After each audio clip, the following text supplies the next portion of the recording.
s'avère aujourd'hui que le secteur tourisme, hôtellerie, restauration est toujours totalement sinistré. Sur l'année 2020, nous aurons à peine réalisé un chiffre d'affaires de 10% par rapport aux années précédentes. Et sur le dernier trimestre 2020, sur le territoire national, nous aurons uniquement réalisé un petit peu moins de 25% de chiffre d'affaires que nous aurions pu faire en période normale. Il faut bien voir aussi que ce chiffre d'affaires ne reflète pas forcément les bénéfices ou les marges des opérateurs, étant donné qu'aujourd'hui les marges ont extrêmement baissé dues à des promotions et à des tarifs promotionnels et dues aux charges qui ont augmenté du fait des mesures et des gestes barrières anti-Covid. Donc aujourd'hui la situation est pratiquement la même que celle du temps de confinement, c'est-à-dire que les opérateurs vont un petit peu travailler pendant les vacances scolaires et donc là les vacances de fin d'année. Ils recommenceront un petit peu à travailler pendant les prochaines vacances scolaires et ainsi de suite jusqu'en juillet ou août 2021. Aujourd'hui, le tourisme est le seul secteur qui est à moins de 10% de taux d'activité.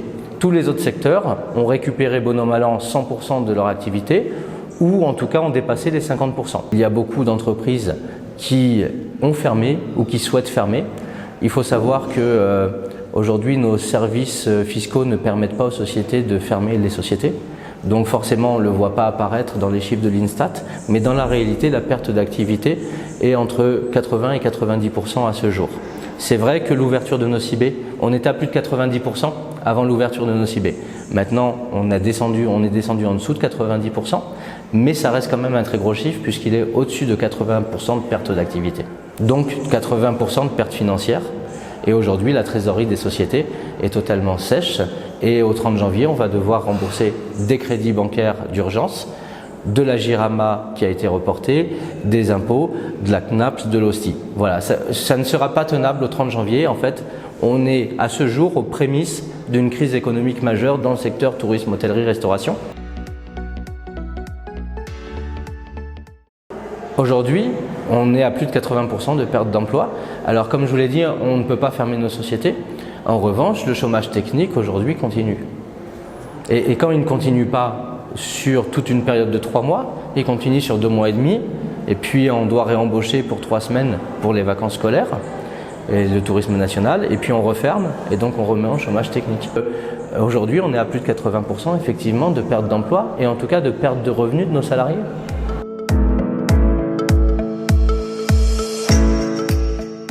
L'État a permis la survie des établissements et je l'en remercie.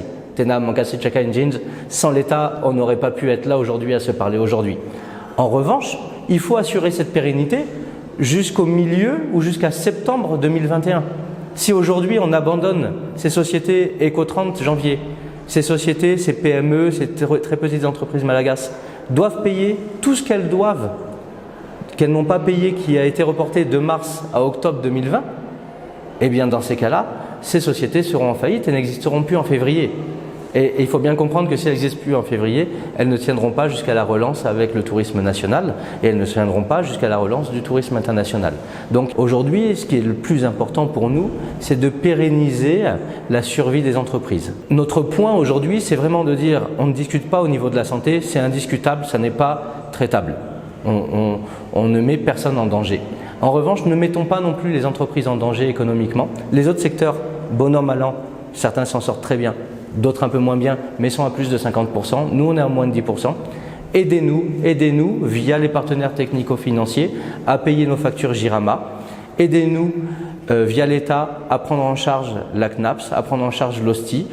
Aidez-nous au niveau des impôts, même si on a pratiquement 0 impôt à payer, mais en tout cas au niveau des redressements fiscaux et autres, parce que tous ces points, mis bout à bout, vont entraîner la faillite des très petites entreprises malagasy, des PME malagasy, et ne permettront pas une relance normale, ne serait-ce que pour le tourisme national.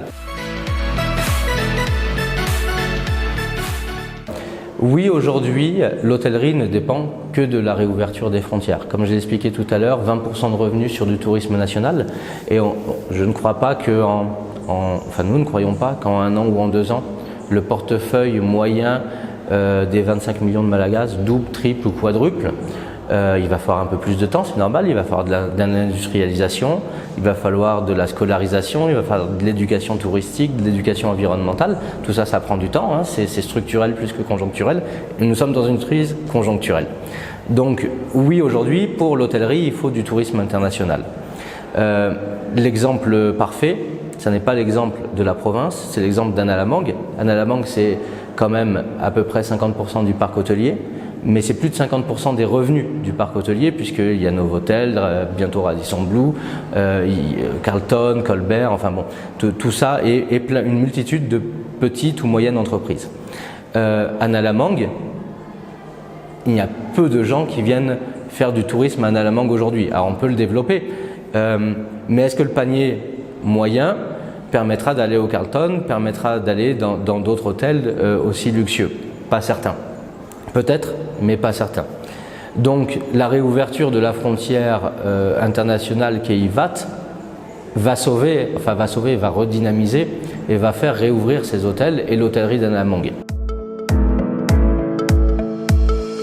Je fais confiance au secteur aérien qui a une très grosse force de frappe et beaucoup de ressources financières et humaines pour créer un appel d'air et que dès qu'on réouvre les frontières, les compagnies aériennes et le secteur du transport aérien permettent tout de suite de revenir entre guillemets à un new normal, à un nouveau normal sur le secteur touristique et le secteur des voyageurs aériens. Ça, je leur fais confiance. Ce qui nous manque aujourd'hui, c'est peut-être une annonce de nous dire ça va réouvrir à telle date.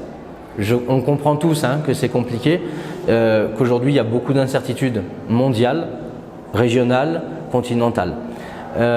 Maintenant, c'est vrai que ce qui aiderait aujourd'hui, c'est de nous dire, par exemple, à telle date, au premier, deuxième, troisième trimestre, je ne connais pas la date, on va réouvrir. Ça permettrait à tout le monde de s'adapter, de faire le dos rond, d'être plutôt résistant que résilient, de connaître sur quel bouton appuyer, que ce soit les aérogares, que ce soit les transporteurs aériens et terrestres et les établissements d'hôtellerie-restauration.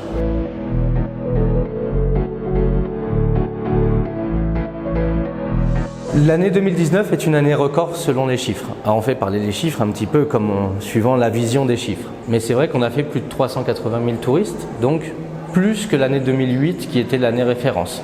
En revanche, il y avait beaucoup plus de chambres d'hôtel et le parc hôtelier s'était agrandi.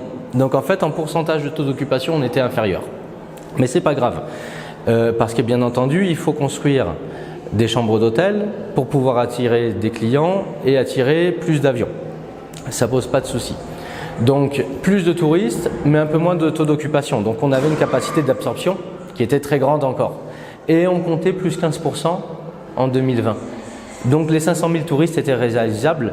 L'objectif politique convergeait avec les possibilités techniques. Il y avait assez de chambres d'hôtel, il y avait assez d'avions, il y avait assez de demandes pour atteindre les 500 000 touristes. Et boum, la Covid est arrivée.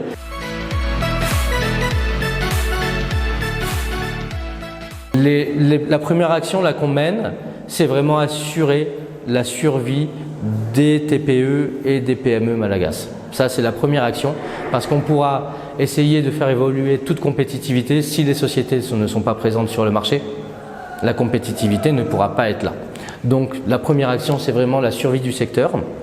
La deuxième, c'est la désaisonnalité de la destination Madagascar. Ça fait plus de 8 mois qu'on y travaille afin que, en fin 2021, l'offre touristique continue à exister pour que la demande puisse aussi venir à Madagascar de janvier à mars et qu'il n'y ait pas de saison creuse. On a vraiment besoin de ça. Donc ça, ce sont les deux actions prioritaires qui vont être menées dans les jours à venir.